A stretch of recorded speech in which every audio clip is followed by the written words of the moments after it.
That torture, again, that's up next on this edition of Manila Sentinel Raw.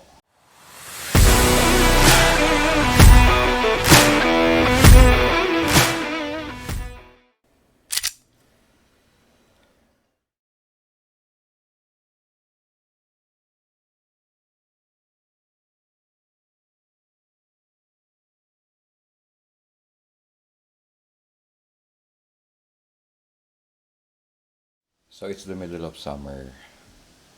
Medyo mainit na, which is why wala na akong magagawa sa audio. If you're hearing the electric fan in the background, also, tsaga-tsaga na lang tayo kung may occasional na kumakahol na aso at dumadaan na kotse. But it's just getting harder and harder to find the time and the right place to make videos like this. But anyway, habol lang natin dun sa previous video natin about training. And I've already made a video on the dot torture. But as I've been doing my dry fire practice lately, naisip ko, pwede pala nating i-modify just a little more to fit what I believe are all of the fundamentals or most of the fundamentals a shooter needs to have when it comes to the basics. Again, the dot torture test is a 50-round course of fire. Mostly it's done in a static position. Wala nang takbuhan to. All you need is few transitions. So, transitions lang and mostly draw and fire. Now, originally, the dot torture test was designed with a 1R1. Kaya lang, personally, the reload is something that you do as often as you do the admin loading and all that. So for me, you're already training your brain to do the admin load and the reload most of the time. Ano ibig sabihin nito? Hindi mo na siya kailangang practicein pa. Or at least, sa ulit-ulit mong ginagawa yun, there should be muscle memory when it comes to doing a reload. Let's begin with dot number 1. Dot number 1 is straightforward. It's static, 5 shots, slow fire.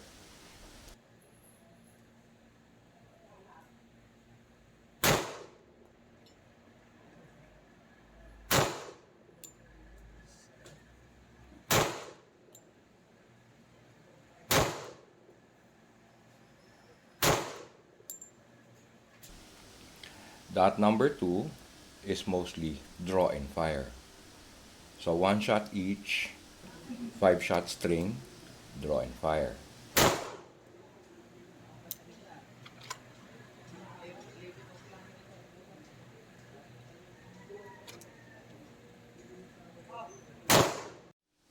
Now when it comes to dots number 3 and 4, this is where I made my modification. Rather than do a 1 shot each transition, this is where I start my 2 shot transition. So 2 shots on number 3, 2 shots on number 4.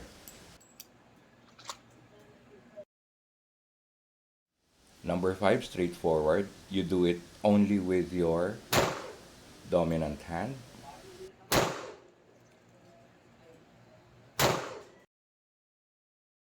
That's number 6 and 7 is where I made one of the modifications.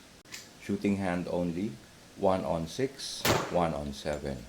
And you repeat that process 4 times. Number 8, straightforward again with the support hand only, 5 shot string.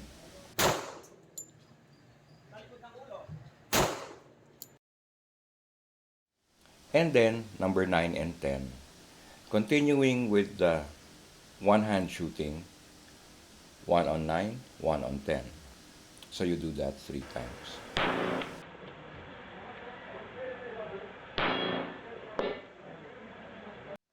Basically, what did I come up with? I'm finding that for my own personal skill level, I need to work on either just my shooting hand or just my support hand.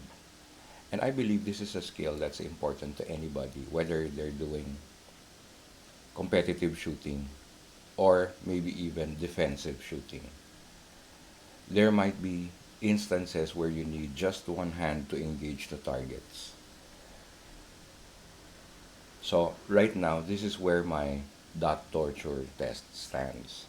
That's how I made a few minor modifications. Hopefully, this will make me shoot better, especially when doing only one hand. Now, honestly, I haven't tried this yet on live fire, but I've been doing this particular drill for the last few months. And I'm hoping that when I finally get to the range, I'll see what kind of progress I've made from the dry fire to the live fire. We never know, di ba? Practice lang ng practice. And you don't even need a gun. You can just use your hands. And that's been the long and the short of it. This has been Absabando for Manila Sentinel Raw. Make your lives emergency proof.